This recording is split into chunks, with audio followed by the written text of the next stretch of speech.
Viewers, कुछ ऐसी चीज़ें होती हैं जो आपका ना भी दिल करे करवाने को, तो आप मार्केट में उन्हें बहुत ज़्यादा देख के और जो उनकी हाइप क्रिएटेड होती है तो आपका दिल करता है कि आप भी वो करवा लें।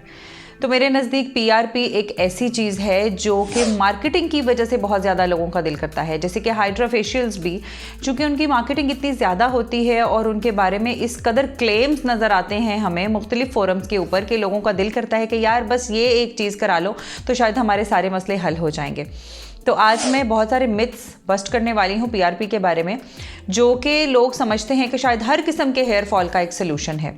तो हेयर फॉल को जब तक हम असेस नहीं करेंगे, उसकी प्रॉपर रीजंस के ऊपर नहीं जाएंगे, एक मरीज़ से बहुत बड़ी लंबी चौड़ी हिस्ट्री नहीं लेंगे, उसका मुआयना नहीं करेंगे जिस्म के मुख्तलिफ हिस्सों का, और इसके साथ साथ हम लेबॉर्ट्री में कुछ टेस्ट नहीं करवाएंगे, तो हमें कतई तौर पर यह नहीं पता चल सकता कि उस पेशेंट में हेयर फॉल की रीज़न क्या है। पाकिस्तान में आजकल हेयर फॉल की उनमें टॉप ऑफ द लिस्ट है हार्मोनल इम्बैलेंस के साथ एंड्रोजेनेटिक एलोपेशिया, जो काफ़ी हद तक जेनेटिक भी है, लेकिन माहौल के कुछ फैक्टर्स भी हैं जो उसको इन्फ्लुएंस करते हैं, उसको बिगाड़ का बायस बनते हैं।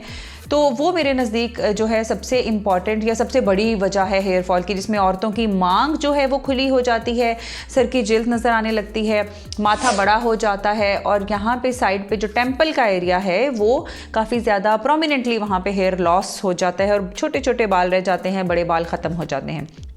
बेसिकली जो बालों का कैलिबर है, जो बालों की मोटाई है, वो कम होने लगती है, बाल थिन हो जाते हैं और उसी वजह से वॉल्यूम कम हो जाता है। इवन अगर आपको हेयर फॉल ज़्यादा नज़र नहीं भी आता, आप डेली बेस पे जब कॉम्ब करें या शावर लें, आपको बहुत ज़्यादा बाल गिरते नज़र नहीं भी आते, तो भी आपके बालों का जो वॉल्यूम है वो रिड्यूस हो जाता है because of that decrease in the calibre of individual hair.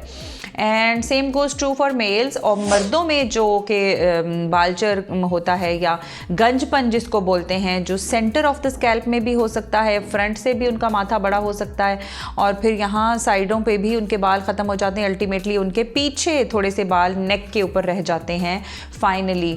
तो अगर हमें लगता है कि if you are going through an androgenic kind of hair fall, तो फिर हम आपको पीआरपी या प्लेटलेट रिच प्लाज्मा इंजेक्शंस उसमें एडवाइस करेंगे।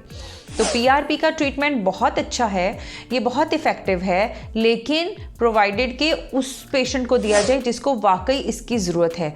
Not every treatment is going to be helpful for every kind of hair loss. So specific hair loss के specific treatment. PRP का जो मेथड है वो क्या है, वो उसमें आपका अपना ही खून लिया जाता है, उसे मुख्तलिफ मशीनों में से गुजारा जाता है।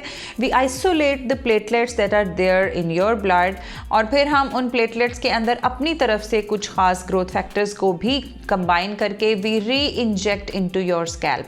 This is how PRP is done. तो कुछ ना कुछ ज़रूर पूछा करें जिससे मुझे भी थोड़ी इंडिकेशन रहे कि आप लोग इन्वॉल्व्ड हैं और मेरी इस एफर्ट का जो है कोई ना कोई फ़ायदा तो हो रहा है। सो डू आस्क, लेकिन प्लीज़ ये ना पूछें कि मुझे बाल उतर रहे हैं तो कोई गोली बता दें। मुझे ऑब्वियसली आपसे बहुत कुछ पूछना होगा, हिस्ट्री लेनी होगी, एग्जामिनेशन करना होगा, आपके कुछ टेस्ट्स जो हैं वो उनकी बैटरी रन करनी होगी, एंड देन हम आपको ट्रीटमेंट देंगे। Thank you. So today we have a very pretty patient with us. She is Maria, है ना। तो मारिया जो है जितनी ये खूबसूरत है, ये चाहती है इनके बाल भी इतने प्यारे हो जाएं। So she has got an androgenic kind of hair loss, जो यहाँ पे साइड पे टेम्पल्स पे बाल कम हो जाते हैं, फ्रंट पे बाल कम हो जाते हैं, तो इसको हम कहते हैं एंड्रोजेनिक टाइप ऑफ एलोपेशिया या हेयर लॉस।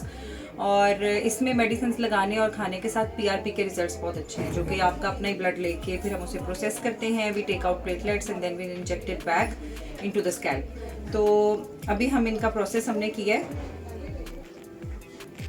तो ये हम इनको इंजेक्शन लगा रहे हैं। We have already done 1 session, today is her 2nd session and results are expected in 3rd session. तो 4 to 5 सेशंस वैसे मंथली कराने होते हैं in order to have good results. जैसे हमने आपको दिखाया कि प्लेटलेट रिच प्लाज्मा बालों की जड़ों में लगाने से हेयर ग्रोथ को हम फास्ट कर सकते हैं, इसी तरह प्लेटलेट रिच प्लाज्मा के इंजेक्शंस एक्नी स्कार्स के ट्रीटमेंट में बहुत ज़्यादा इस्तेमाल होते हैं। जैसे कि हम आपको दिखा रहे हैं कि एक्नी के गढ़ों की वजह से नीचे पाए जाने वाली जो फाइबर्स हैं वो उनको पुल करती हैं।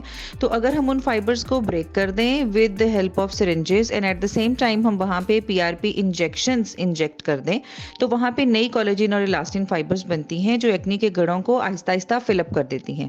और अगर अच्छे तरीके से ये काम किया जाए, प्रॉपर टेक्निक के साथ पीआरपी इंजेक्शंस एक्नी स्कार्स के अंदर लगाए जाएं, तो 3 से 4 सेशंस में एक्नी स्कार्स ऑलमोस्ट 60 to 70% तक कम हो जाते हैं।